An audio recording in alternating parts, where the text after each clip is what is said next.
বামুণীগাঁৱত বনজ সম্পদ আৰু বনভূমি সংৰক্ষণৰ বাবে ৰাইজ হৈছে সজাগ। শিল খনন মহল আবণ্টনত বাধা দি আবেদন। ৰাজ্যৰ বনজ সম্পদ আৰু বনভূমি সংৰক্ষণৰ দায়িত্বত থকা বন বিভাগৰ এক হঠাৎকাৰী সিদ্ধান্তৰ বাবে এইবাৰ কামৰূপ জিলাৰ বামুণীগাঁৱত সজাগ হৈছে ৰাইজ। পুঁজিপতিৰ স্বাৰ্থত অসমীয়া থলুৱা মানুহৰ ওপৰত অত্যাচাৰ কৰি যি শিলৰ কুঁৱৰী আবণ্টন দিছে সেই বিষয়টো আমি আমাৰ নিউজৰ দ্বাৰা গম পাই পেলাই আমি আজি ইয়াত উপস্থিত হৈছোঁ আৰু এই বিষয়টোক আমি যথেষ্ট গৰিহণা দিছোঁ আৰু মুখ্যমন্ত্ৰী ডাঙৰীয়াক আমি অনুৰোধ জনাইছোঁ যাতে তেখেতে এই শিলৰ কুঁৱৰী আবণ্টন বন্ধ কৰে। কাৰণ কিয় ইয়াত বিভিন্ন এই পাহাৰটোত আমি জনামতে ইয়াত 3টা পাহাৰ শিলৰ পাহাৰ একেলগে কটা যাব।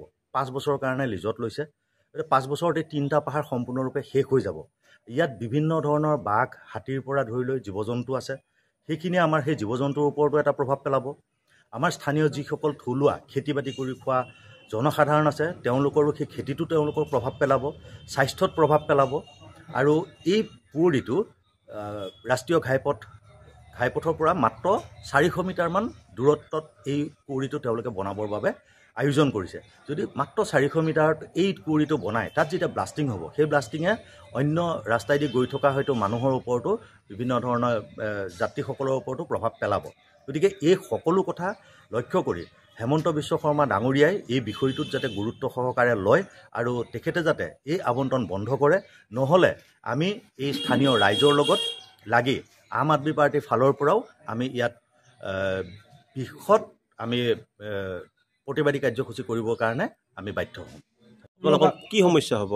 আপোনালোকে আটাইয়ে জানে যে বামুণীগাঁও পশ্চিম কামৰূপ সংমণ্ডল বন বিষয়াৰ জৰিয়তে বা ফৰেষ্টৰ জৰিয়তে আমাৰ বামুণীগাঁৱৰ একচিলীয়া পাহাৰত শিলৰ মহৰ দিবলৈ ওলাইছে।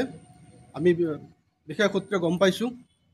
গতিকে এই যে শিলৰ মহৰ হ'ব, তেতিয়া আমাৰ অঞ্চলত বহুত ক্ষতি হ'ব। যেনেকুৱা ধৰক তাত বহুতো গছ গছনি ধ্বংস হ'ব, প্ৰায় লাখৰ ওপৰত গছ গছনি ধ্বংস হ'ব। আৰু তাত যিবিলাক কৃষিজীৱী মানুহ আছে তেওঁলোকৰ বহুত খেতি মাটি আছে।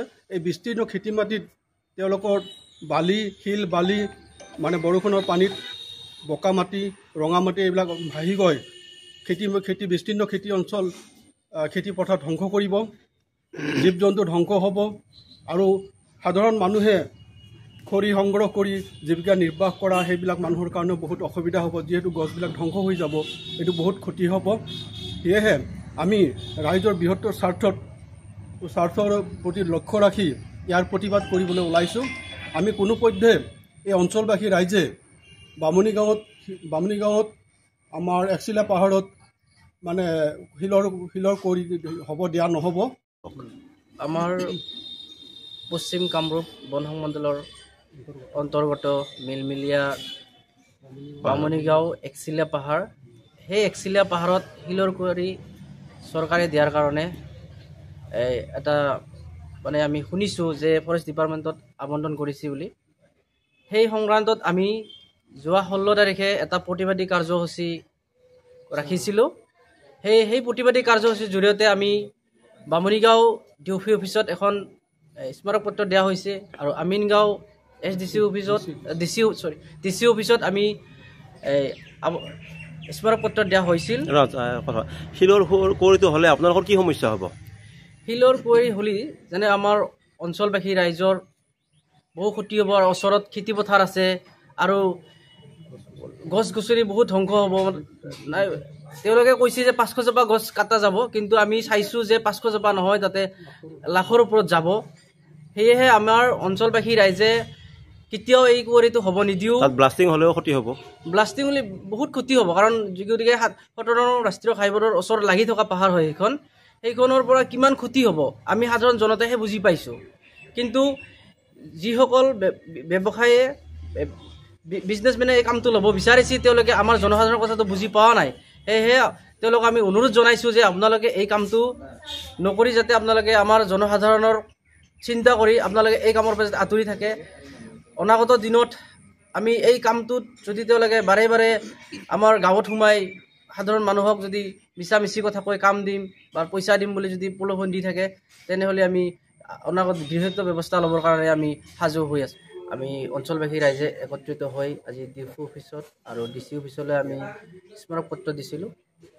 তেওঁলোক আমি স্মাৰকপত্ৰ দিয়াত আমাৰ যিখিনি এই কামটোৰ দালাল পক্ষ, সেই দালাল পক্ষই আমাৰ মানে গাঁৱে গাঁৱে গৈ কৈ আছে যে আপোনালোকৰ এই কামটো হ'লে বহুখিনি সুবিধা হ'ব। সেয়েহে তেওঁলোকক এইটোৱে সকিয়নি জনাইছোঁ যে আপোনালোকে অতি সোনকালে গাঁৱে গাঁৱে গৈ সাধাৰণ মানুহক টকা দিম, কাম দিম বুলি যাতে মিছা কথা কৈ প্ৰলোভন দি নাথাকে, মিছগাইড নকৰে। সেয়ে আপোনালোকক আজিয়ে সকিয়নি জনাইছোঁ, যদি আপোনালোকে এই বিষয়টোত যদি বাৰে বাৰে আমাৰ প্ৰতিবাদী কাৰ্যসূচীত বাধা প্ৰয়োগ কৰে তেনেহ'লে আপোনালোকৰ কথা ভিকম হ'ব। আমি সাধাৰণ জনতাই এই বিষয়টোত সকলো আলোচনা কৰি একত্ৰিতভাৱে আপোনালোকৰ গাঁৱত অঞ্চলত সোমোৱাৰ আপোনালোকক আমি বাধা প্ৰয়োগ কৰিম বুলি আমি আপোনালোকক এই আজিৰ তাৰিখত আপোনালোকক আমি সকিয়নি জনাইছোঁ। ঘটনাৰ বিৱৰণী অনুসৰি পশ্চিম কামৰূপ বন সংমণ্ডল প্ৰাধিকাৰী বিষয়াৰ কাৰ্যালয়ৰ গাতে লাগি থকা মিলমিলিয়া সংৰক্ষিত বনাঞ্চলৰ একচেলীয়া পাহাৰত বন বিভাগে বৃহৎ বণিক গোষ্ঠীক শিল খনন মহল আবণ্টনত দিব বিচাৰিছে। এই অভিযোগ উত্থাপিত কৰে অঞ্চলটোৰ ফুলগুৰি, মইনাপাৰা, পাগলাপাৰা, একচেলীয়া পাৰাকে ধৰি একাধিক গাঁৱৰ ৰাইজে। ইফালে শিলৰ কুঁৱাৰী আবণ্টন হ'লে অঞ্চলটোৰ জীৱ জন্তুৰ উপৰিও জনজীৱনলৈ ভাবুকি কঢ়িয়াই আনিব। এই সত্যতাৰ ওপৰত বিচাৰ বিশ্লেষণ কৰি এই কাৰ্যত বাধা প্ৰদান কৰে ৰাইজে। একচেলীয়া পাহাৰত শিলৰ কুঁৱাৰী খননৰ আবণ্টন নিদিবলৈ বন বিভাগৰ উপৰিও জিলা আয়ুক্তক আবেদন জনাইছে ৰাইজে। নিউজ ডেস্ক ৰিপৰ্ট, অপৰূপা টিভি। অপৰূপা টিভিৰ তৰফৰ পৰা আপোনালৈ এটি বিশেষ অনুৰোধ।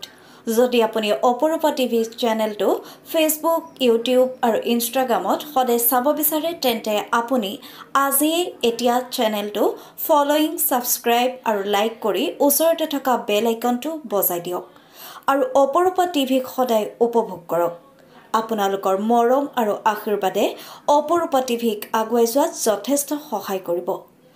আমি সদায় প্ৰতিশ্ৰুতিবদ্ধ, ৰাজ্যৰ পক্ষত থাকি ৰাজ্যৰ হকে আৰু সমাজৰ উন্নতিৰ হকে কাম কৰি যাম। বিশেষ জানিব লগা থাকিলে স্ক্ৰীনত যোগাযোগ নম্বৰ দিয়া আছে, যোগাযোগ কৰিব পাৰিব। ধন্যবাদ।